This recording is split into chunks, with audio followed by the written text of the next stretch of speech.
आज हम पढ़ेंगे नेफ्रॉन की संरचना।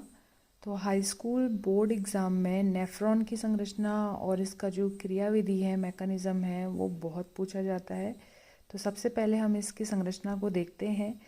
तो नेफ्रॉन संरचना में एक कप के आकार की संरचना होती है जिसे बोमन संपुट कहते हैं, और इसमें एक नलिका प्रवेश करती है जिसका नाम है अभिवाही धमनिका, और एक नलिका उसमें से बाहर निकलती है जिसका नाम है अपवाही धमनिका।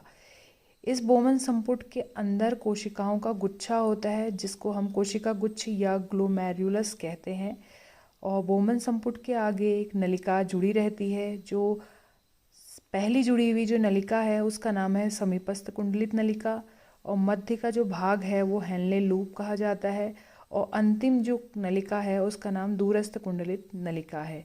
और यह नलिका एक संग्राहक नलिका से जुड़ी रहती है जो कि अंत में मूत्र वाहिनी से जाके जुड़ जाती है। तो ये नेफ्रॉन संरचना के अंतर्गत आने वाले हमारे अंग हैं। अब इसकी क्रियाविधि को समझते हैं। तो रक्त में बहुत सारे अपशिष्ट नाइट्रोजनस वेस्ट होते हैं, नाइट्रोजनी अपशिष्ट मौजूद होते हैं जिनको छानने का काम जो है, जिनको अलग करने का, छानने का काम नेफ्रॉन संरचना करती है। तो ये अपशिष्ट युक्त जो रक्त है वो अभिवाही धमनिका से इस बोमन संपुट में आता है, ग्लोमेरुलस में आता है, और ग्लोमेरुलस में छानने की प्रक्रिया हमारी संपन्न होती है, और जो अपशिष्ट है वो बोमन संपुट में चला जाता है, और छना हुआ जो रक्त है अभिवाही धमनिका से बाहर को निकल जाता है। अब यहाँ पर अपशिष्ट के साथ साथ बहुत सारा जल, ग्लूकोज और महत्वपूर्ण प्रचुर मात्रा में जो लवण है वो भी अपशिष्ट के साथ बोमन संपुट में आ जाते हैं, और इस कुंडलित नलिका से होते हुए आगे को बढ़ने लगते हैं।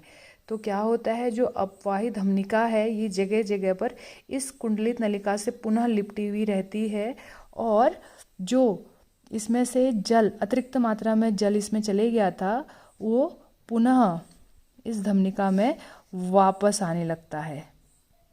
जल, लवण, ग्लूकोज जो भी अपशिष्ट के साथ हमारी इस नलिका में चले गया था वो पुनः हमारी धमनिका में वापस आने लगता है।